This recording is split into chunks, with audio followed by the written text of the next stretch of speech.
Raadiosaade Räägime asjast. Eesti asjadest nii nagu need on, räägivad Mart ja Martin Helme ning nende huvitavad saatekülalised pühapäeviti kell 11. Loe põnevate teemade kohta rohkem ka uudisteportaalist uueduudised.ee. Tere tulemast kuulama raadiosaadet Räägime asjast. Asjast räägime Tre raadios, Ring FM'is, Ruut FM'is, Kuressaare pereraadios pühapäeva hommikul kell 11 ja täna on valimispäev, see õige ja ainus valimispäev. Minge kindlasti valima, kui te veel valinud ei ole. Minge valige paberil. Ja ega täna muud moodi ei saagi kui paberil. Ja saates räägimegi siis mitmel erineval teemal, mis puudutavad ka valimisi. Esiteks me võtame telefonile digiõiguste aktivisti, nagu ta ennast ise nimetab, Märt Põderi, kes on ka ametlik e-valimiste vaatleja. Ja kohe algusest saadik on need e-valimised meil Eestis täitsa kohe silmnähtavalt viltu vedanud ja untsu läinud. Märt on teinud ka mitu erinevat kaebust, ka Eesti Konservatiivne Rahvaerakond on teinud mitu erinevat kaebust ja kogu sellest asjast, e-valimiste asjast me räägime ka. Aga siis teise teemana me räägime Tallinna asjadest. Meil on huvitava saatekülalisena Kadri Vilba, kes on meie esinumber Nõmmel ja kes on töötanud pikki aastaid Tallinnas EKRE fraktsiooni nõunikuna ja seda elukest seest poolt näinud. Ja kolmanda asjana loomulikult välisteemadest ja maailmas juhtub palju põnevat nii Lähis-Idas kui Ameerikas kui Euroopas. Aga nüüd on meil telefoniühendus Märt Põderiga. Tere, Märt! Tervist! Ja võid endale ise tiitleid täpsustada, kui tahad, digiõiguste aktivist või võib ka olla midagi muud, aga praeguses kapatsiteedis oled sa meil ikkagi siin saates kui valimiste vaatleja. E-valimiste vaatlemine näeb välja hoopis teistmoodi, kui näeb välja pabervalimiste vaatlemine. Pabervalimiste vaatlemine on mõnes mõttes üsna lihtne asi.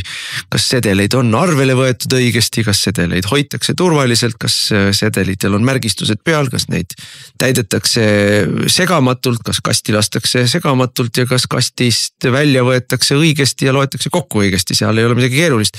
E-valimistega on asi natuke keerulisem.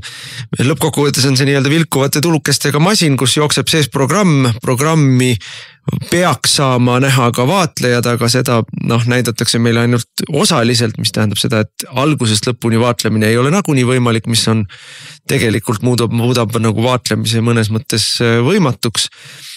Aga meil on probleem tekkinud selles, et ka selle olemasoleva raamistiku juures vaatlemine on tuvastanud terve hulga tõsiseid probleeme. Kas sa oled nii hea ja kirjeldad need probleemid meile siin kokkuvõtlikult ära?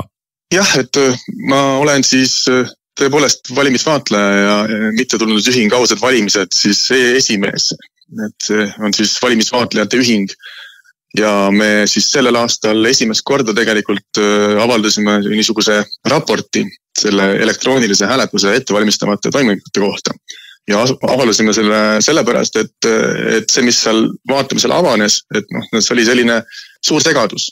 Ja need ettevalmistavad toimingud toimusid siis 29. september ja 30. september. Et esimene toiming oli siis selline tseremoonia, kus loodi siis häälte avamise ja siis valimistulemuse allkirjastamise võti. On selline krüptograafiline võti, mida siis kasutatakse seal süsteemis. Ja teisel päeval tehti proovi läbimine. Siis tehti proovi hääletus, kus seda võtit ka katsetati. Ja et meie raportis siis me kattame siis rohkem teemasid tegelikult selle, et esiteks oli juba enne nende toimingute algust ei olnud selge, et kuidas seal üldse osaleda saab, et kas need toimingud on avalikult päriselt või siis nagu ainult osaliselt, et need toimusid Riigikogu konverentsi saalis, kuhu pole lihtne pääseda, need toimusid sellisel kellaajal, et ütleme Eesti teisest otsast Tartust või Valgast või Võrust oli sinna nagu võimatu pääseda, sest pidanud eelmisel päeval Tallinna sõitma juba ja ei olnud avaldatud dokumentatsiooni, ei olnud avaldatud lähtekood ja ühesõnaga kõik toimus ebaselguse tingimustes, et see vaatlemine oli väga keeruline. Te ei teadnudki, mida vaadelda, eks ole? No, eks me nagu midagi teadsime varasematest aastatest, aga kuna nagu selle aastal oli päris palju muutunud, siis see, et ei olnud avaldatud dokumentatsiooni ja lähtekood, et siis see nagu sellised piirangud. Ja siis ütleme, need on niisugused tehnilised märkused, mis me tegime siis punktis 1 ja punktis 3, aga siis selle võtmega seoses siis ja audiitori ja siis selle võtme kompromiteerimisega seoses, et on siis punktid 2, 4 ja 5. ja esiteks siis see häälte avamise võti ise loodi puudulikult ja seda on loodud siis puudulikult juba on dokumenteeritud seda puudust siis aastast 2023 ja 2024 ja sellel aastal loodi taas puudulikult, ehk siis ei ole nagu selge, et see arvuti, kus see võti luuakse, et see on siis autentne ja et seal ei ole mingisugust pahavara, mis seda võtit siis ka kuidagi rikub, eks ole. Aga see on selline nagu teoreetiline küsimus, et kas see seal on või mitte, sest reeglid ei näe ette, et saaks veenduda, et seda seal ei ole ja audiitor seda ei tee. Vaata, et reeglitega ongi meil probleem, et seda on öelnud nii välisvaatleja, seda on öelnud Riigikohus, seda on öelnud ka valimiskomisjon ise, et võimalikult täpselt peab asi olema kas seaduse tasemel või siis vähemalt sisemises regulatsioonis paika pandud protseduur. Siin on nüüd kaks asja, et protseduur jätkuvalt ei ole paigas ja teiseks protseduur on rikutud. Mis mõtet me paneme paika protseduuri, et seda tohib teha ja neid asju peab tegema, sest kui te neid ei tee, siis me ei saa kinnitada, et kõik on õigesti tehtud ja nende enda paika pandud protseduuri on rikutud ja nende enda tehtud protseduur on puudulik. Nii et siin on, see on nagu absoluutne bardakk, mis seal valitseb. Ja kui sa ütled, et arvuti, milles luuakse võti, on ise auditeerimata, eks seal võib ükskõik mida olla, siis me tegelikult kogu vundament ju kukub alt ära, me ei tea, mis sinna võtmesse sisse läheb. Aga nüüd edasi läheb veel hullemaks, räägi sellest ka. Jah, ma mõtlesingi, et see iseenesest selle võtme loomise puudulikkust on jooninud alla ka selle e-hääletuse tarkvara autor, nii-öelda see ettevõtte Kybernetica, et Kybernetica juhtimisel siis Teaduste Akadeemia küberturvalisuse komisjon käis koos ja arutas neid riske seal, eks ole, ja nende meelest ka luuakse see võti puudulikult, et see pole isegi mitte vaatlejate arvamus, vaid see on ka selle e-hääletuse tootja arvamus, et valimisteenistus ei suuda seda protseduuri adekvaatselt läbi viia. Aga jah, et see, mis siis on siis nüüd see nii-öelda asja niisugune kvintessents, et mis siis selle proovi läbimise jooksul siis juhtus, oli see, et seda võtit siis kasutati valesti, rikuti turvareegleid ja mis seal siis toimus, oli see, et see võti, see on paigutatud siis keep-kaartidele, 8 keep-kaarti on sinna paigutatud see võti ja siis nagu häälte avamiseks on vaja siis nendest keep-kaartidest kasutada 5. Ja need keep-kaardid on siis valimiskomisjoni liikmete ja valimisteenistuse liikmete käes ja kui nad on nende käes ja neid ei kasutata, siis peavad olema need keep-kaardid sellise turvakleebisega siis kaetud, et nagu pitseeritud, et ei saaks kasutada, et seal on mingi plomm ees. Ja mida siis tehti selle proovi läbimise jooksul oli see, et seda keep-kaarti kasutati seal kaardilugejas ja kuigi see oleks pidanud pärast kasutamist tagastatama siis sellele audiitorile uuesti siis pitseerimiseks, siis seda ei tehtud ja siis need valimiskomisjoni liikmed oma kaartidega jalutasid sinna konverentsisaali kuskil oma koha peale ja siis need keep-kaardid kadusid kuskile nende asjade hulka ja mida see tähendab on siis see, et kadus siis järelevalve selle üle, et nende keep-kaartidega midagi halba ei tehtud, eks ole. Ja turvamudelis on selline asi siis, et kui need keep-kaardid kaovad siis nähtavusest, et siis on nad kompromiteeritud põhimõtteliselt, et siis peab hakkama valimisteenistus ise tõendama, et nendega ei tehtud midagi halba. Ja siis seda nüüd valimisteenistus on keeldunud tegemast ja siis juba selle proovi hääletuse käigus vaatlejad osutasid sellele, et stopp, et mis siin toimub nüüd, eks ole, et miks need kaardid jalutavad sinna saali ilma minema. Ja siis juba seal ei reageeritud sellele, et millegipärast reageeris sellele hoopis audiitor, kes vastus, et las olla, et las nad teevad see ringi ära, pitseerime pärast. See sündmus on selles mõttes ikkagi markantne, et mingis mõttes audiitor suunas siis neid valimiskomisjoni liikmeid nende kaartidega siis minema sinna saali, mis on turvareeglite vastane. Valimiskomisjoni liikmed ise, kes on siis see järelevalve üksus, eks ole, nemad ei saanud aru, et nad rikuvad turvareegleid, kuigi nemad on järelevalvajad. Ehk siis kombineeritud audiitor ja valimiskomisjoni liikmed rikkusid turvareegleid, kas ise sellest aru saamata või siis seda märgates, aga siis mitte selle, nagu tahtes seda parandada, kuidagi tahtes oma nägu säilitada või siis tõepoolest siis ka midagi pahatahtlikku plaanides, eks ole. Et seda me praegu ei tea. Ja, aga nüüd ma tulen korraks veel selle audiitori juurde, see on nagu ütleme, selles mõttes me olemegi siin, see on surnud ring, eks ole, et järelevalvaja ise rikub reegleid ja audiitor, kes peab veel järelevalvaja õiget tegevust kinnitama, ka rikub reegleid ja mõlemad vaatavad meile kalanäoga otsa ja ütlevad, et kõik on okei. Aga see audiitor on saadud ju ka täiesti kummalisel viisil.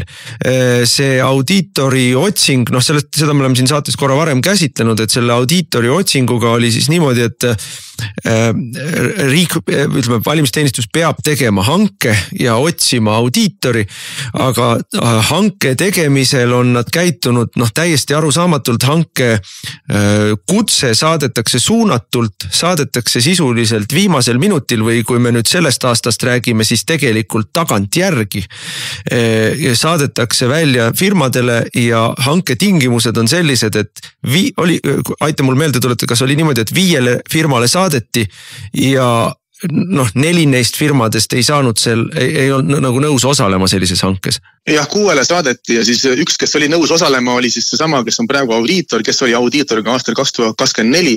See pakkumuskutse oli tehniliselt vigane ja ma eeldan, et see audiitor siis oli siis nõus selles asjas osalema, sellepärast, et tal oli juba varasem niisugune nagu hea läbisaamine valimisteenistusega, et võib öelda, et see audiitor ei pruukinud siis olla päris sõltumatu ikkagi. Mis on nagu audiitori olemasolu mõte on see, et ta on sõltumatu, eks ole, ükskõik kas me räägime siin ettevõtluse auditeerimisest või millestki muust, audiitor on alati see nii-öelda väline jõud, kes tuleb, kui ütleb omanikule, ütleb raamatupidajale, ütleb tegevjuhtkonnale, et nii tohib ja nii ei tohi ja seda te olete õigesti teinud ja seda te olete valesti teinud, et see, selles mõttes see ongi kogu auditeerimise mõte või audiitori mõte ja kui nüüd meil on audiitor, kes on ise välja valitud valimisteenistuse poolt enda auditeerimiseks ja ütleme siis riigihanke kutse auditeerimiseks on tehtud niimoodi, et mitu firmat ütlevad, et me ei saa sellel osaleda, sest et see kutse on vigane, et me ei saa aru, mida me tegema peab, tingimused on arusaamatud ja osad firmad lihtsalt ei reageerigi nii lühikese tähtajaga, nii vigaselt tehtud kutsele, nad on ise välja valinud endale audiitori, kellega nad on juba varem mitu korda teinud seda. Nojah, et iseenesest selle audiitoriga siin selles võtmete kompromiteerimise situatsioonis on kõige nagu hullem asi ikkagi see, et audiitor peaks olema sõltumatu ja ta ei tohiks sekkuda nendesse valimistoimingutesse. Aga kui ta siis sekkub ja audiitori niisugusel nagu eestvedamisel siis kompromiteerimine toimub, sest audiitor tegelikult suunas neid valimiskomisjoni liikmeid sealt selle keep-kaardi lugeja juurest, et minge siit nagu edasi, et ei ole vaja praegu tulla seda siis pitseerima, eks ole. Ja tegelikult valimiskomisjoni esimees isegi nagu küsis, et miks siis nii, eks ole, audiitor ütles, las olla, eks ole. Et audiitor juhendas neid protseduure, mida ta ei tohi teha. Et valimisteenistus korraldab seda üritust tegelikult ja valimisteenistuse juhendid ja audiitori antud siis need juhendid siis nagu need läksid omavahel vastuollu, mis on juba niisugune suur segadus ja nii tohiks kunagi juhtuda ja audiitor ei tohiks sekkuda, eks ole. Ja miks see nagu vaatlejatele siis nagu häiriv on see, et tegelikult audiitor on ju see, kes siis on nagu määratud selles süsteemis justkui nagu vaatlejad asendama. Öeldakse, et vaatlejad ei tohi toimingutesse sekkuda, eks ole, sest et vaatlejad peavad kuskil taustal olema, ei tohi isegi hästi näha, on ju. Ja siis audiitor, kes peaks vaatlejad asendama, sekkub toimingutesse, korraldab seda turvareeglite rikkumise. See on ikka täielik košmaar selles mõttes. Ja kuidas see nagu sündis selles mõttes, et ega selle proovi läbimise raames juba me tegime märkused, eks ole, et vaatlejad tegid märkused, siis tegid vaatlejad puudusavalduse järgmisel päeval. Mina tegin puudusavalduse siis 3 päeva hiljem tähtaja piires reedel, eks ole. Ja valimisteenistus siis reageeris sellele omapoolse sihukese valetamisega. Et võti kompromiteeriti ja siis selle asemel, et seda püüda ületada, et püüda näidata, et olgu, et me rikkusime siin turvareegleid ja on see kompromiteerimine toimunud, aga kompromiteerimise käigus siis see võti tegelikult ei lekkinud ja me tõendame seda. Seda nad pole olnud nõus tegema, kuigi selle nagu rikkumisega siis see tõenduse koorem tegelikult läks valimisteenistusele.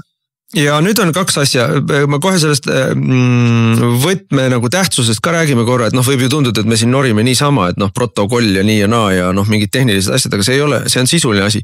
Aga nüüd on 2 asja, mis on minu meelest nagu ka avalikkuse jaoks on oluline, et meile on aastaid, et mitte öelda aastakümneid räägitud, et e-valimised on turvalised sellepärast, et meil on krüpteeritud ja tükkideks jagatud võti ja seda võtit ei saa võltsida, seda võtit ei saa keegi üksi kasutada, selle võtmega ei saa keegi midagi paha teha ja nüüd tuleb välja, et see võti ei ole turvaline, et see võti on, selle võtme loomine on toimunud ebaturvaliselt, seda on olnud võimalik võib-olla kopeerida, selle võtme sees võib olla pahavara, et selle võtme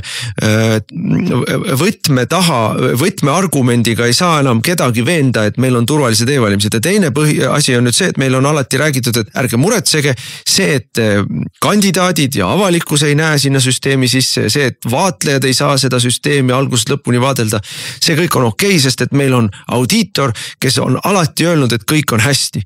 Ja nüüd on nagu need mõlemad argumendid on kildudeks purunenud meie enda silme all avalikult. Et noh, ei ole enam võimalik väita, et meil on kõik on turvaline, kõik on hästi, kõik toimib, sest audiitor, sõltumatu audiitor kinnitab seda ja see võti garanteerib seda. Ei ole enam seda, aga nüüd ma tahaks sellest võtmest rääkida, et mida see võti siis teeb, et miks see võti tähtis on?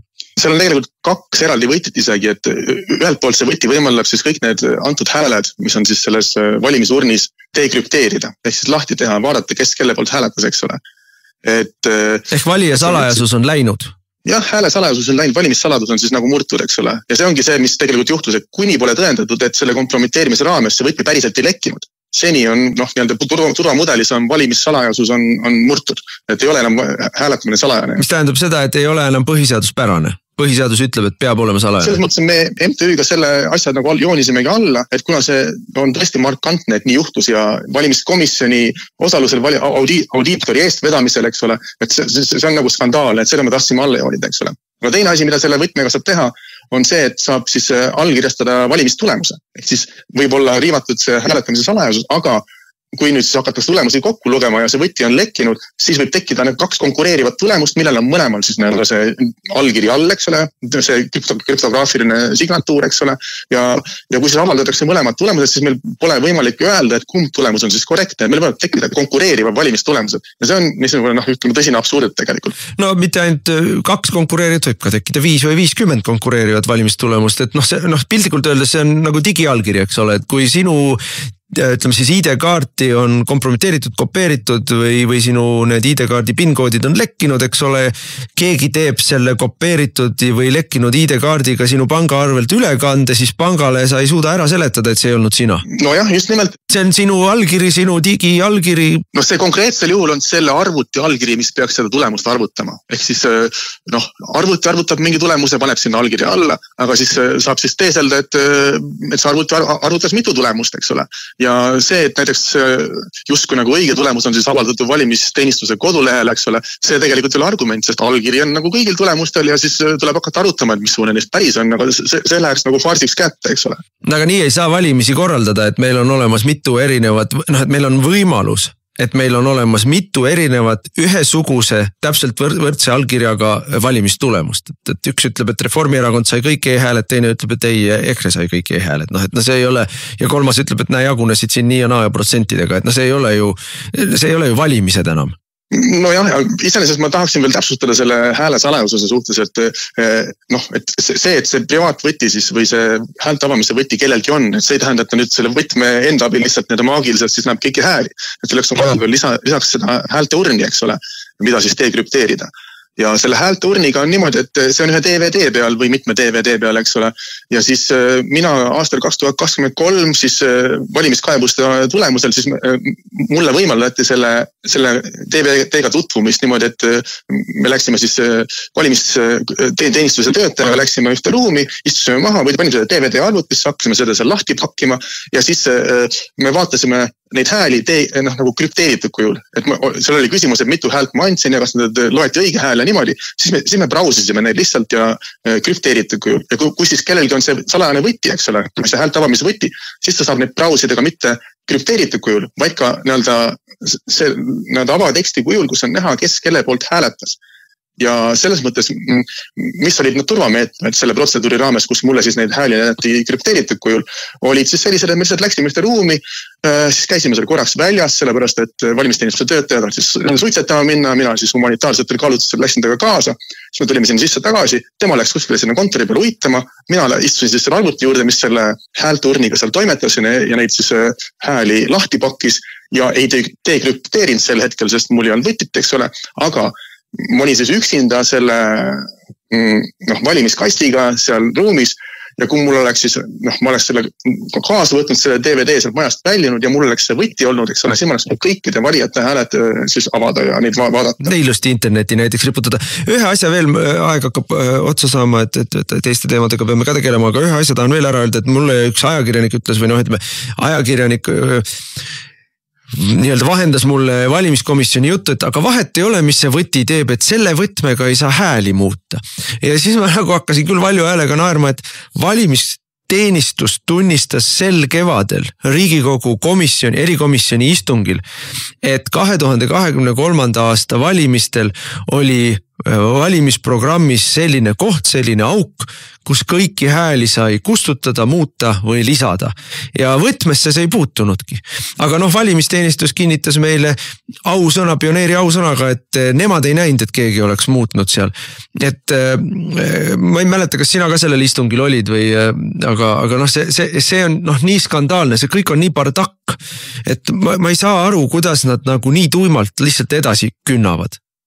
No vot, ega selle võtme kompromiteerimisega oli ka nüüd valimiskomisjoni koosolekul, et siis valimiskomisjoni liikmed hakkasid ka seda pioneeri ausõna kasutama, seal ütlesid, et jah, et see kaart nüüd käis minu käes, ma olin seal selles konverentsisaalis sellega, aga ausõna, mina ei teinud sellega midagi halba ja ausõna ma veendusin, et keegi teine ka ei teinud, et see nagu minu taskust kuskile ei läinud seal, keegi ei võtnud seda korraks, eks ole.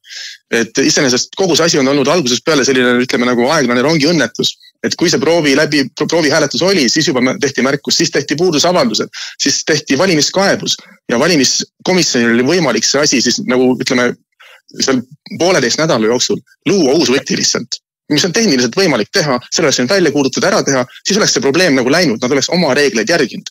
Aga nad hakkasid seal, eks ole, valedega seda kinni mätsima, väitma, et eks ole, audiitortoimingutes oli sekund ja häälte avamise võti oli pitseerimata kujul ainult kasutamise ajal ja audiitor jälgis selle kogu aeg, mis on kõik lihtsalt valeväited. Et ühesõnaga võti kompromiteeriti ja selle kompromiteerimist üritati ületada siis omakordsete valeväidetega, siis nagu kompromiteerimisel veel otsa nagu 2-kordselt. Ja see teeb selle asja nagu täiesti absurdiks ja tõesti nagu aeglubis rongi õnnetus, kus siis nagu aga võib-olla natuke liiga aeglane selle mõttes, et see ei ole jõudnud tulemusele, et ei ole õpitud sellest, eks ole.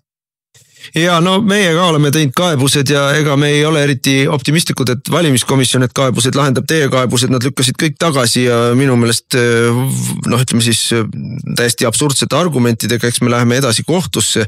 Ei ole meil ju ka erilist lootust, et Riigikohus aitab. Riigikohus on alati otsinud väga leidlikke põhjuseid, miks mitte torkida e-valimiste läbiviimist või kuidagi neid takistada või põhiseaduslikku järelevalvet käivitada. Mida me oleme aga saavutanud nii sina oma tegevusega kui meie oma tegevusega on see, et tänaseks päevaks Riigikantselei uuring ütleb, et 42% Eesti elanikest ei usalda e-hääletust ja 29 või 30% ei usalda üldse. Ehk siis avalikkus on targem kui meie Riigikohus ja valimiskomisjon. Aga Märt, aitäh sulle, et sa meiega seda infot ja neid mõtteid jagasid. Soovime ka sulle jaksu selle asjaga võitlemisel ja jõudu ja edu. Aitäh! Raadiosaade Räägime asjast. Eesti asjadest nii nagu need on, räägivad Mart ja Martin Helme ning nende huvitavad saatekülalised pühapäeviti kell 11. Loe põnevate teemade kohta rohkem ka uudisteportaalist uueduudised.ee. Jätkame saadet, saate nimi on Räägime asjast. Nüüd on siin stuudios Mart Helme ja Kadri Vilba, kes on Eesti Konservatiivse Rahvaerakonna esinumber Nõmmel Tallinnas ja kes on töötanud päris pikalt Tallinna volikogu nõunikuna. Ma eelmise teema lõpetuseks lihtsalt ütlen veel seda, et kõik, kes on andnud oma hääle elektrooniliselt, kellel vähegi võimalik on, olge mõistlikud, minge hääletage täna see asi üle. Et kui sa oled elektrooniliselt hääletanud, siis saab pühapäeval paberiga üle hääletada.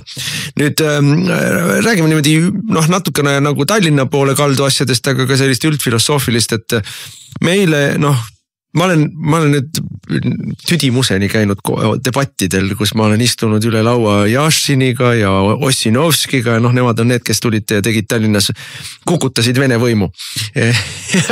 Aleksei ja Jevgeni. Ja mõlemad nad kommunikeerivad, nende nii-öelda suhtlus oma valijatega on mu meelest suurem rõhk on kirillitsas. Nad rohkem tegelevad kirillitsas suhtlemisel kui eestikeelse kommunikatsiooniga, aga võib-olla ka on probleem mul selles, et ma tõesti ei näe ja ei tahagi näha sotsiaalmeedias eriti sotside või Eesti 200 mingisuguseid sõnavõtte. Aga see Ossinovski jäi küll minu meelest väga haledalt vahele. Ta käis ta käib saatest saatesse ja räägib, et eestikeelsele haridusele üleminek on ikka tähtis ja me oleme suure asja ära teinud ja jätkame. Ja siis läheb venekeelsesse meediasse ja ütleb, et see oli suur viga. See oli suur viga. Läbikukkumine. Ja läbikukkumine suur viga ja väga raske on ja oi kui kole.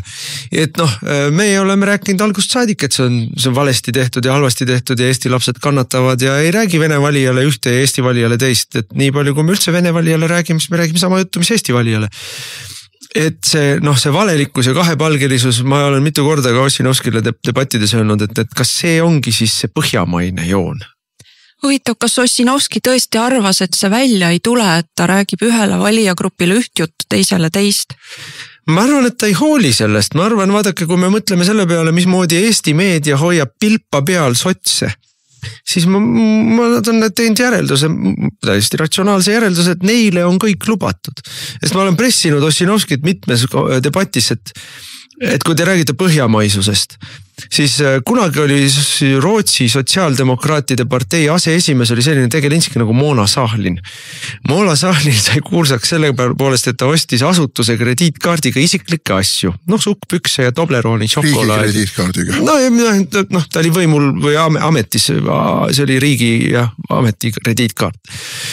Ja ostis isiklikke asju ja kokku see summa tuli päris suur. Tänapäevases mõistes seal mõnikümmend 1000 eurot, aga see oli mingi perioodi jooksul. Ja kogu partei nõudis, et ta läheks ära ja astuks tagasi ja tema poliitiline karjäär oli finito. Kõik oli lõpetatud.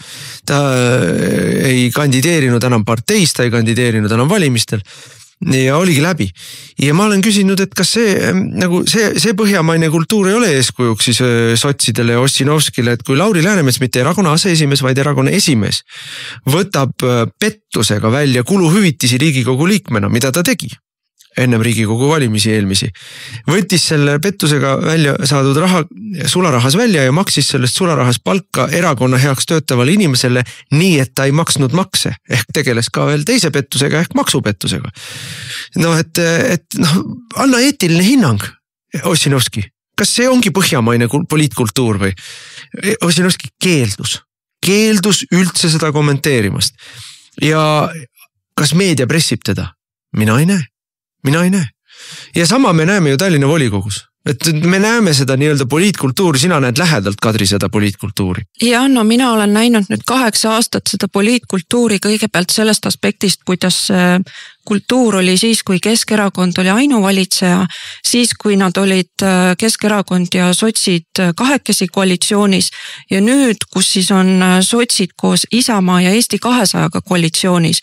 Reform oli ka alguses nendega, aga siis läks minema. Aga nende reformi häältega hoitakse Ossinovskit võimul praegu. Ja hoitakse võimul ja kui siin nüüd sellest poliitkultuurist rääkida, siis samamoodi ju tulid nad Tallinnas oma võimupöördega jutuga, et teeme põhjamaise pealinna ja muudame asju euroopalikumaks. Ja mida me siis nüüd näinud oleme, on see, et toiduahel on vahetatud enda toiduahela vastu, siis Keskerakonna omad on minema läinud ja on läinud ära muuseas ka täiesti neutraalsed ja mittepoliitilised ametnikud, kes on öelnud, et nemad seda uut põhjamaist poliitkultuuri välja lihtsalt ei kannata. Töökultuur on muutunud toksiliseks väga mitmes asutuses. Ja teine on siis see sama aspekt, see korruptsioon, eks ole, seda võib kaudselt korruptsiooniks nimetada, kus ühed MTÜ'd, kes raha said, on nüüd vahetunud teiste MTÜ'de vastu, kes raha saavad. Ma nende korruptsiooni asjade kohta ütleks, ma olen äärmiselt terav. Jah, Keskerakonna korruptsioon oli ka suur. Me nägime seda ju, see haises taevani, aga ta oli robustsem. Sotside ja Isamaa ja Reformierakonna ja Eesti 200 korruptsioon on legaliseeritud korruptsioon. Et me näeme, ja ega Ossinovski ei olnud võimeline ennast tegelikult adekvaatselt kaitsma. Madle Lippus sai abilinnapeaks ja ennäe imet. tema elukaaslase ettevõte sai suured tellimused Tallinna linnalt, käive 3-kordistus, rahad läksid lahti, elu läks lõbusaks. Ja Ossinovski ütleb selle kohta, ei, kõik on aus, hange tehti ju, aus hange tehti, pime hange tehti, kedagi ei eelistatud. No ausalt öeldes, mine räägi seda mõnele pimedale, kurdile ja seniilsele vanainimesele ja see ka ei usu sind. No mina näen, et inimesed usuvad vähemalt, kui vaadata neid küsitlusi, siis küsitlused ütlevad, et sotsid on Tallinnas väga populaarsed ja Reformierakond, kes on ennast minu arvates, ma ei kujuta ette, kui lollid peavad inimesed olema, kui nad Reformierakonna võimul olemise tulemusena järjest vaesudes ikka toetavad Reformierakond, lihtsalt mõistetamatu on. Et mis me teeme siit järelduse? Järelduse me teeme ühe. Et meil on tegelikult ühte sulanud süvariik, püsiriik ja poliitiline kartell, nad omavahel põimuvad, nad seal vereringe on seal, mingid tüübid lähevad kuskile ametnikeks, nagu me oleme näinud siin, või lähevad ka eraettevõtlusse, aga see on jällegi kartellisisene eraettevõtlus. Riigi raha peal elamis, nagu me näeme kaitsetööstuses praegu, eks ole, nagu tuuleparkide puhul ja ütleme siis kogu energeetika valdkonnas, et see kõik on üks jõuk. See kõik on üks jõuk ja kuna see kõik on üks jõuk, siis jõugu liikmed hunti ei murra. Ja nii ongi. Ja täpselt samasugusesse jõuku kuuluvad ka need, kes teevad meil küsitlusi. Vahetult enne valimisi tulevad välja küsitlused järjest, mis räägivad ikka mureliku häält sellest, kuidas Keskerakonna ainuvõim sõltub sellest, kas EKRE tuleb üle künnise või ei tule. Ma ütlen teile, sõbrad, EKRE toetus Tallinnas on vähemalt 10%, reaalne toetus, tegelik toetus, vähemalt 10%. Pole juttugi sellest, et me ei tuleks ausate valimiste korral üle künnise, aga näe, küsitlused mureliku näoga presenteerivad need, kes on kinni makstud, kes on tellimuse saanud, missugune küsitluste tulemus peab olema, räägivad sellest, et Keskerakonna ainuvõim sõltub sellest, kas EKRE tuleb üle künnise või ei tule. Kusjuures see ei ole ainuvõim, see on sellisel juhul ikkagi kaksikvõim. Aga üleüldse meil on kasutusel mingisugused eufemismid. Euroopalik valitsemine, euroopalik juhtimine, euroopalikud väärtused. Mis asjad need on? Mille poolest need euroopalikud migratsioonid, kuritegevused, korruptsioonid erinevad sellest, mis on Minskis? Mille poolest, sõbrad? Kui sa siin mainisid, et Tallinnas on meil kindlasti protsent vähemalt 10, siis mina seda usun küll ja mina ütleks isegi selle järgi, mis ma telgikampaaniatel näen, ma arvan, et see protsent on isegi suurem. Sellepärast, et nii tugevat toetust inimeste poolt tänaval, kui on sellel kampaanial, ma ei ole varem tundnud. See on tohutu soe vastuvõtt.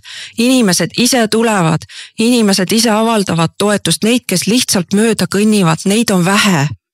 Ma olen ka palju Tallinnas väljas käinud ja ehkki ma pean ütlema, et mulle tundub, et võib-olla ma olen lihtsalt nii palju kordi kampaaniat teinud ja see on kõik mul nagu juba nii loomulikult et ma võib-olla nagu kuidagi tuimemaks muutunud, kui esimest korda kandideerivad inimesed või ütleme siis värskemad inimesed poliitikas, aga mulle tundub, et sel korral on üsna loid kampaania.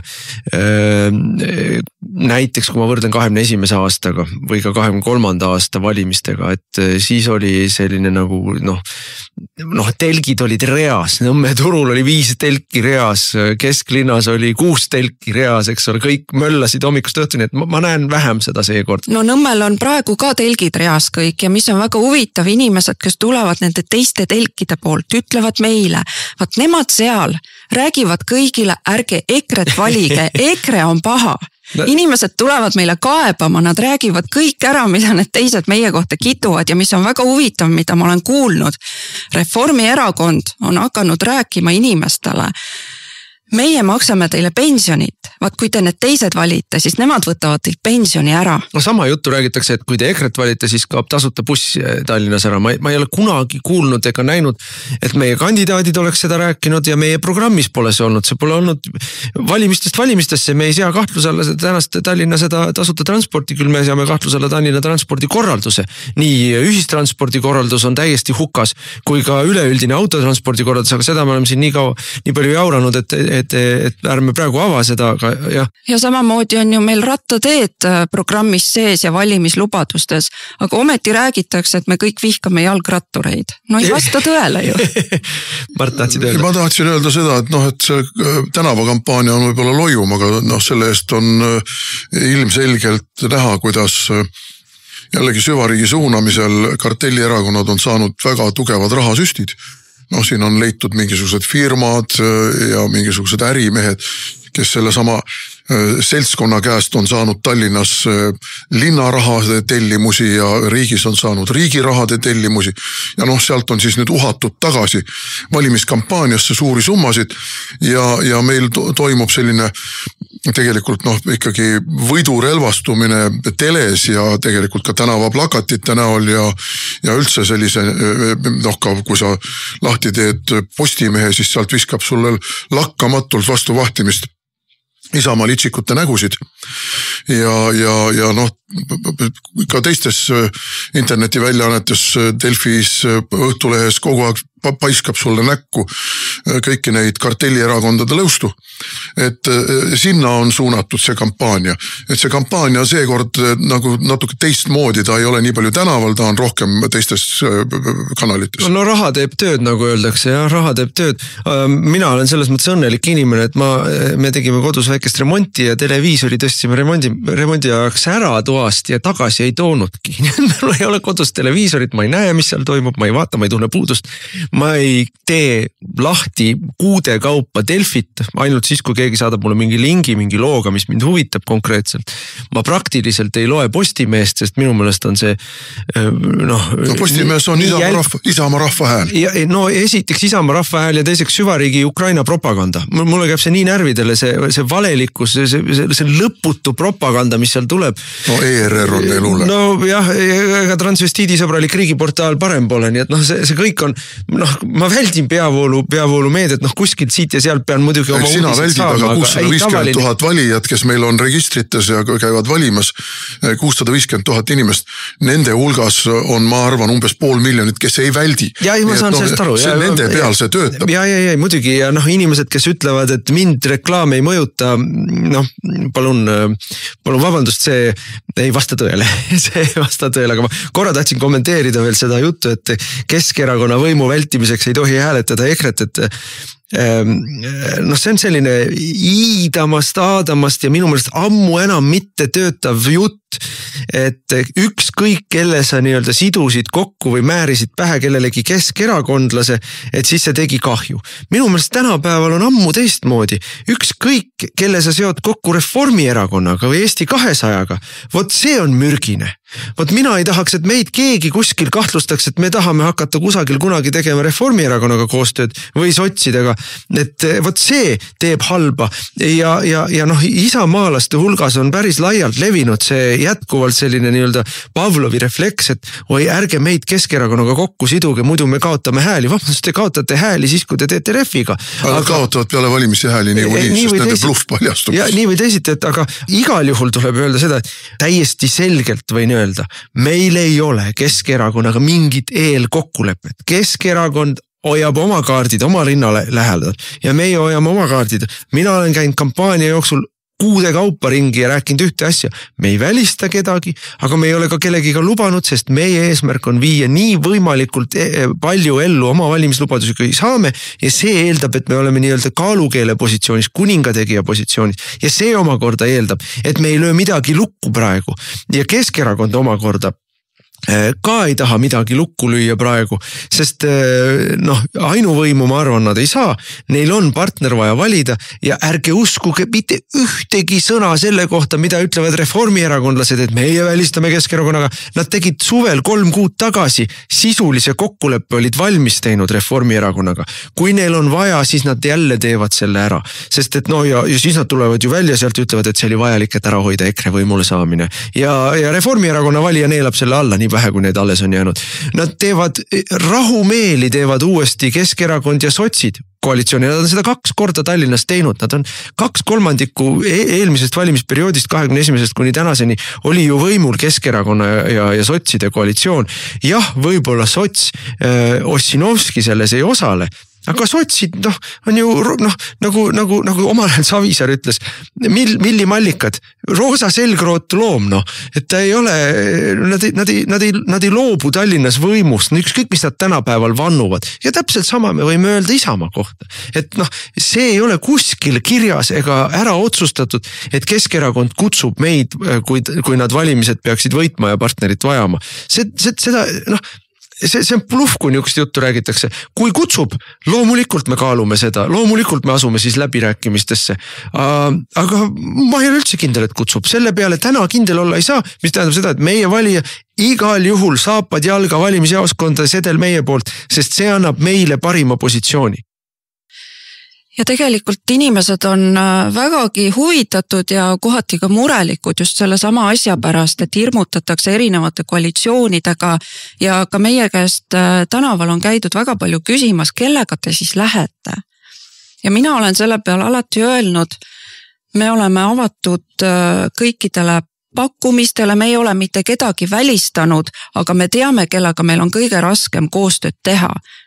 Ja need on sotsid ja teised liberaalsed erakonnad. No kui ikkagi meie jumal on õiglane, nagu öeldakse, kui õiglus maailmas on, siis Eesti 200 kustutatakse poliitiliselt kaardilt nende kohalike valimistega. Mina ei näe küll, kust need hääled tulevad, välja arvatud võib-olla e-häältega jälle tehakse. Kantar Emor ütleb, et neil on täitsa lootus, et viimase küsitluse kohaselt on nad juba 4% peal. No tubli Kantar Emor. Kantar Emor teab, sest Kantar Emoril on tellimus sisse antud. Aga ma rääkisin paar päeva tagasi ühe reformierakondlasega, üldse mitte vähe tuntud, üldse mitte vähe mõjuka reformierakondlasega, kes irvitas, ütles, et meie teame juba reede õhtul ju, kes valimised võidavad siis, kui e-valimised lukku lüüakse. Aga Eesti 200 koristas oma toa Tallinna volikogus juba ammu ära. Tundub, et nad vist ise ka ei looda enam sisse saada. Meil on siin tarvis silmas pidada seda, et süvariik ei mängi ainult nii lühikest mängu, et see on nüüd 19. oktoobri õhtul lüüakse kuskil kella 10 paiku kõik valimistulemused lukku ja nii on. Ja et kaugemale enam ei vaadatakse. Järgmise aasta suve lõpul on presidendivalimised. Presidendivalimiste puhul on praegu päevakorral teema, kas õnnestub president ära teha Riigikogus. Ja nüüd on siis juba välja käidud spekulatsioon, et kuna liberaalsetel jõududel on seal nii suur jõuõlg, et kui nüüd ikkagi aknaalused õnnestub kaasa tõmmata, siis tehakse Riigikogus president ära, siis ei ole oluline, kes kuskil kohalikes omavalitsustes saab volikogu esimehe või valijamehe positsiooni. Siis ei ole see tähtis, sest siis valijameeste kogu kokku ei tule. Kui ikkagi peade kokku lugemine praegu ei anna seda tulemust, et presidenti õnnestub ära teha Riigikogus aasta pärast, vähem kui aasta pärast, siis on küsimus selles, et me saame näha koalitsiooni läbirääkimistel pärast valimistulemuste selgumist ka kohtadel, isegi väikestes valdades, kus läheb tohutuks kõrinärimiseks, kes saab volikogu esimehe koha. Just nimelt volikogu esimehe koha, sest et volikogu esimehed on tihtipeale või kõige sagedamini valijamehed. Ja me saame näha, näiteks ma ei välista, et me võidame valimised, ütleme kuskil seal Võrus või Pärnus või Rakveres või kuskil, ütleme, ma suvaliselt praegu nimetan kohti. Pooltes Eesti omavalitsustes, et seal koalitsiooni läbirääkimistel äkitselt ei ilmu välja oma kohalikud kuningategijad, nagu sina ütlevad, kes ütlevad, et ei, me tuleme küll, aga me tahame selle eest saada volikogu esimehe kohta ja võivad isegi välja öelda ja loomulikult on meie volikogu esimees sellisel juhul ka valijamees. Et me peame ka seda silmas pidama ja mäng Tallinna ümber on suuresti sellest dikteeritud, et Tallinnas on palju mingi 16 valijameest. 10 valijameest. See on valijameeste kogus juba päris arvestatav hulk ja ei saa lasta kontrolli all mitte olevaid valijamehi ju ometigi. See tähendabki seda, et ma olen täiesti veendunud, et me ületame künnise, saame oma mingi 6 kohta, 7 kohta, 8 kohta, ma ei oska täpselt öelda. Me ei saa täna öelda, kus või kuidas tuleb, et mis minu jutu iva on see, et midagi ei ole kokku lepitud, aga mis puudub pikka plaani, siis ma arvan, et nad mängivad ka parempoolsete peale, et kui Eesti 200 on maha mängitud, siis parempoolsetele üritatakse siin väike niisugune kiirendushoog anda. Aga mida me selle kõige kohta võime ikkagi ütelda, teema kokku kokkuvõtteks ma ütlen seda, et igal juhul tuleb igal inimesel minna valima, võtta kaasa ka kõik oma sõbrad ja sugulased ajada välja, et nad hääletaksid muidugi EKRE poolt. See on ainus viis, kuidas me saame ummikust välja ja kuidas me saame muutuse. Nii, me peame teemat vahetama, täname veel kord Kadri Vilbat, kes meil siin stuudios jagas oma mõtteid ja kes on kandidaat meil Nõmmel. Soovime sulle, Kadri, edu valimistel. Ma ütlen veel lõpetuseks selle teema lõpetuseks ja ma ütlen teile, Kadri on väga tubli, väga tegus. Ärge laske ennast ära petta sellest, et te võib-olla siiani ei teadnud, kes on Kadri Vilba. Te saate teadma ja te saate tundma teda heast küljest. Raadiosaade Räägime asjast. Eesti asjadest nii nagu need on, räägivad Mart ja Martin Helme ning nende huvitavad saatekülalised pühapäeviti kell 11. Loe põnevate teemade kohta rohkem ka uudisteportaalist uueduudised.ee. Jätkame saadet, saate nimi on Räägime asjast räägivad nüüd edasi Mart Helme ja mina Martin Helme ja lähme välismaale ja terve maailm keerleb ümber Donald Trumpi ja see on hea. Eesti uudistest jooksis ka läbi, et Trumpil ja Putinil oli väga pikk vestlus. 2 tundi. Jah, selle vestluse sisu ei ole sel hetkel, kui me seda saadet teeme, ei ole meie ütleme, laia avalikkusega jagatud, mingisugused sõnumid on läbi tilkunud. Ja see on loogiline, väga loogiline selle Gaza rahulepingu taustal. Et mõne sõnaga võib-olla peaks seda Gaza rahulepingut Eesti kuulajale ka lahti harutama. See oli, minu meelest on Trumpi välispoliitika ja julgeolekupoliitika lihtsalt geniaalne, et see, mismoodi ta lahendas ära Iraani, kus ütleme siis Iisrael ja Iraan olid libisemas väga sügavasse ja regionaalselt plahvatusohtlikusse ja väga ohvriterohkesse pikka sõtta ja siis ühe kiire löögiga põhimõtteliselt Trump lõpetas ära nii Iraani Iisraeli sõja kui Iraani tuumaprogrammi ilma, et ameeriklased oleksid sõtta tõmmatud ja ilma, et see sõda oleks laienenud. Nüüd Gazaga täpselt samamoodi Trump on üks väheseid Ameerika presidente, kellel on selline mõju Iisraeli valitsuse üle. Et me kuuleme hästi palju selliseid nii-öelda jutte sellest, kuidas juudid kamandavad ameeriklasi. Praegu on täpselt vastupidi näha. Kusjuures Biden ja Obama ei suutnud, mäletame, eks ole, et Netanyahu oli võimul ju ka mõlema nende ajal.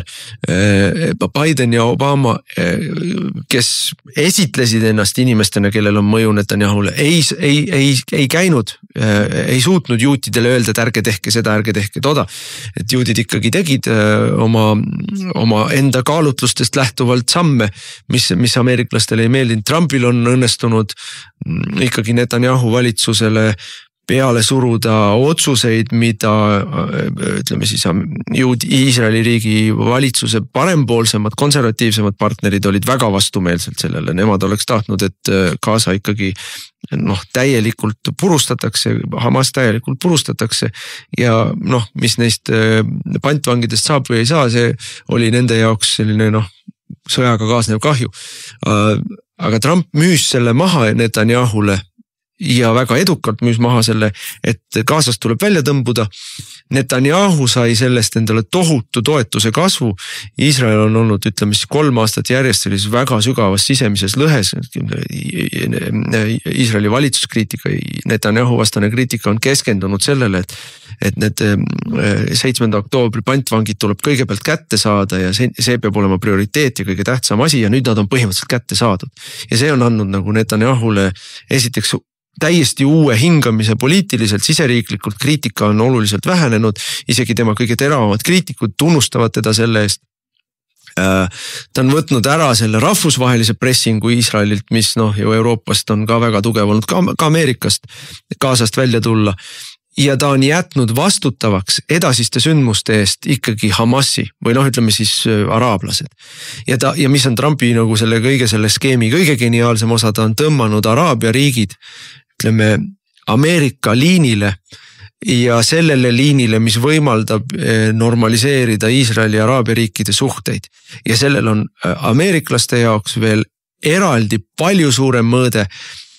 me teame, et Hiina on töötanud pikki aastaid selle nimel, et Araabia riigid nii-öelda enda mõjusfääri saada. Selle on ta nüüd hukka ajanud. Hiinlaste plaani on ta hukka ajanud, et see on nii mitmekihiline, nii suur ja nii pikkade mõjudega. Ja loomulikult on sellel mõju ka Vene ja Ameerika suhetele ja Ukraina sõjale. Ja minu meelest see käik, mis praegu nüüd on toimunud ka Vene-Ameerika suhetes ja konkreetselt puutuvalt Ukrainasse, on samuti geniaalne.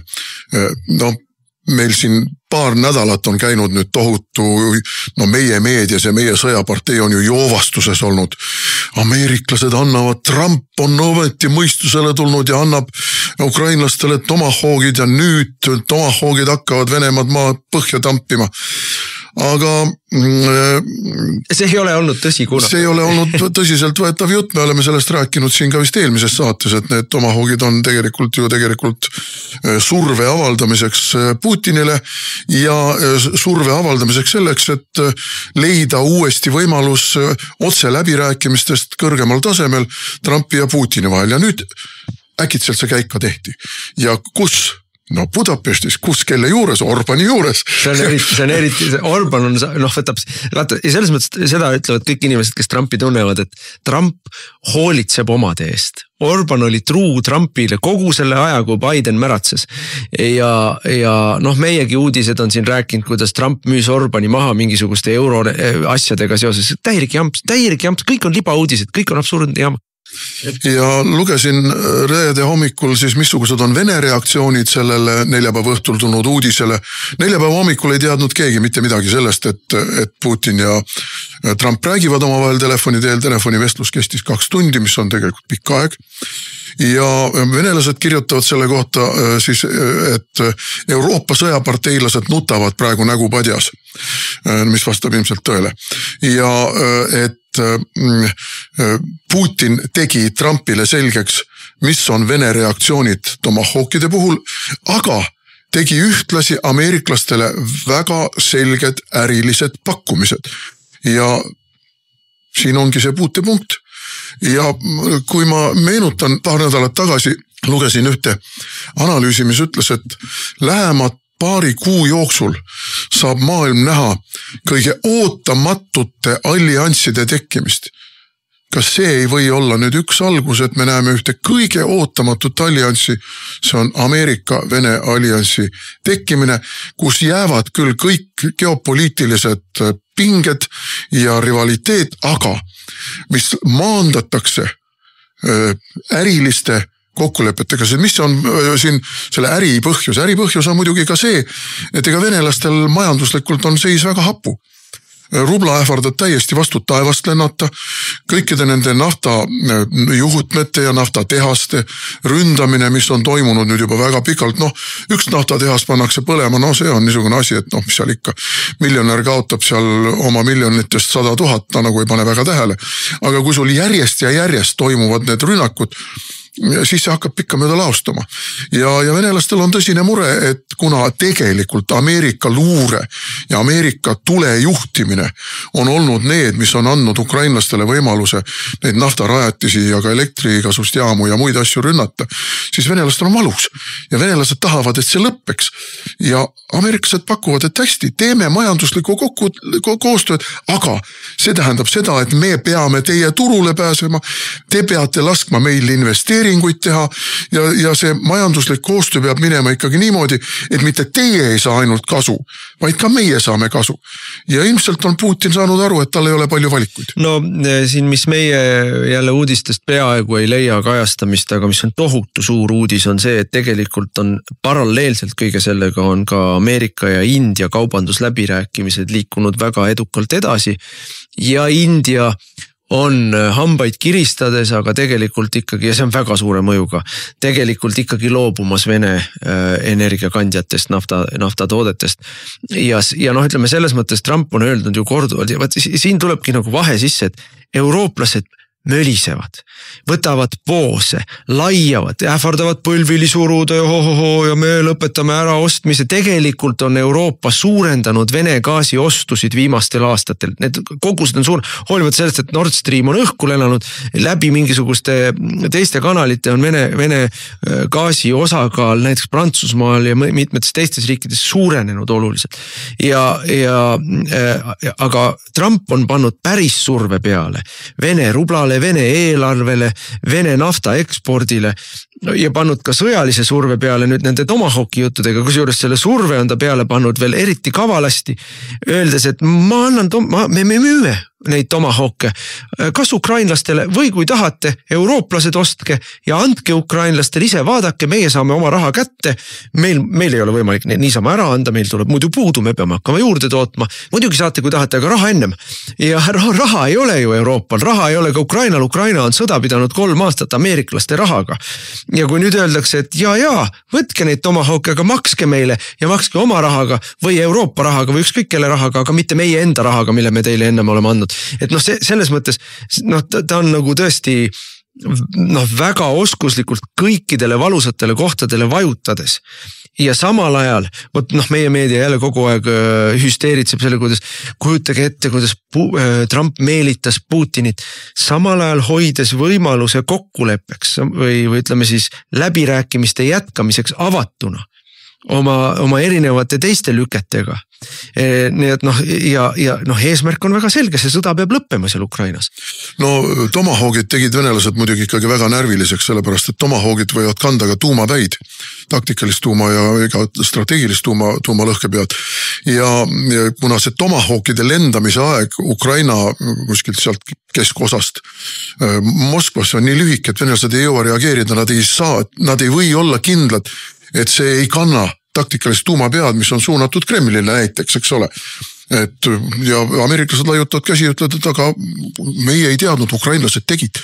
Et see tegi venelased ikkagi väga närviliseks ja see tõttu venelaste reaktsioon oli muidugi ka väga niisugune ikkagi üsna otsustav, et sellisel juhul meie oma kompleksid anname Nicaraguale, Kuubale, Venezuelale ja siis ameeriklased vaatavad, kuidas neile meeldib, kui nende pehme kõhualune on selliste relvadega täidetud. Kas see on ähvardus või mitte? Ja, aga ameeriklased saavad aru, mis asi oli Kuuba kriis. Et see on neil meeles ikka. Vene meedias muidugi on väga palju nurinad selle üle, et miks ikkagi me ei reageeri kõikidele, muudkui taandume oma punastest joontest, et kui oli ikkagi jutt, et Krimmi ründamise puhul see on punane joon ja nii edasi, et miks me kogu aeg taandume, aga see on jällegi teiselt poolt võttes Putini taktika, mitte suruda gaasi põhja, nad oleks võinud selle Ukraina hävitada ammu juba.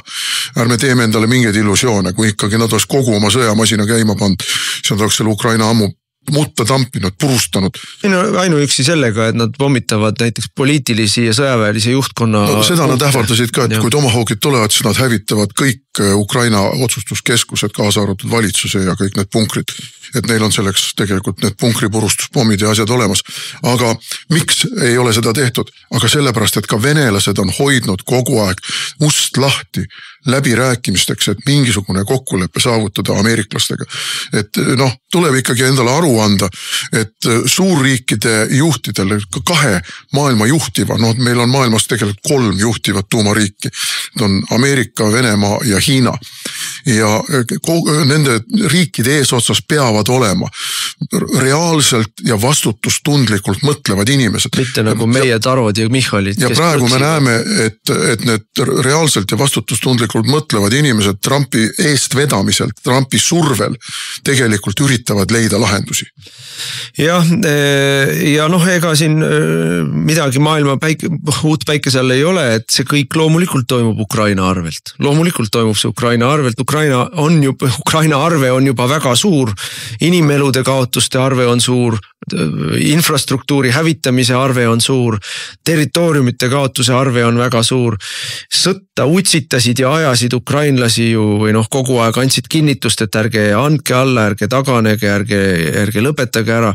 Euroopa sõjapartei ja Joe Bideni aegne Ameerika administratsioon ja selle arve maksavadki ukrainlased, ega seda arvet ei maksa ameeriklased ja seda arvet rahalises mõttes maksavad eurooplased ka midagi. Siin on väike detail selle asja juurde, mis ilmselgelt mina mõtlesin kohe, kui ma lugesin seda uudist, et Süüria uue valitsuse või režiimi juht külastas Moskvat ja lepiti kokku, et Moskva võib säilitada oma sõjaväebaasid. Venemaa võib säilitada Süürias oma sõjaväebaasid. Ma mõtlesin kohe, et see ei ole võimalik, ilma et ameeriklased on andnud selleks oma heakskiidu. See ei ole lihtsalt võimalik. Ja ma arvasin, et see võib tähendada seda, et nüüd tuleb mingi järgmine samm Vene-Ameerika suhetest, tuligi kohe otsa. Et ma mõtlen meie kalli Kaja Kallase peale, kes rõõmustas ju nii tohutult, kui Assad kukutati. Ja nüüd tuleb välja, et Assadi järglased teevad Venemaaga täpselt samasugust koostööd, nagu tegi Assad ehk Vene sõjaväebaasid Süüriasse jäävad ja eurooplased on jälle pika ninaga ja Kaja Kallas on jälle lolliks tehtud. Te ei saa ju mitte midagi aru maailma suurest poliitikast, kullakased. Ja ma ei imesta muide, kui nüüd varsti saame uudise, kuidas Assad on Moskvas sooritanud enesetapu. Noh ja see on muide näide ka sellest, kuidas maksavad alati kaotajad ja nõrgemad. Aga selle eurooplaste rolli kohta, ega see, mis toimus siis Sharm el-Sheikhis või ütleme siis Egiptuses. No eurooplased olid seal ju isegi mitte 4. järgu tähtsusega tegelased. Seal olid ameeriklased, seal olid araablased, seal olid juudid, eks ole. Eurooplased olid küll seal kuskil seisid rivis hapude nägudega, sõna neile ei antud. Natukene Trump lollitas neid seal. No nii nagu ta Starmerit lollitas. Just täpselt Starmerit veel mõnitati sinna otsa ja mitte mingisugust tegelikku sõnaõigust, arvamusõigust, mitte mingit sisendit, mitte keegi isegi ei küsi, mida Lähis-Idas või Venemaal või Hiinas, mida eurooplased tahavad või mida eurooplased arvavad.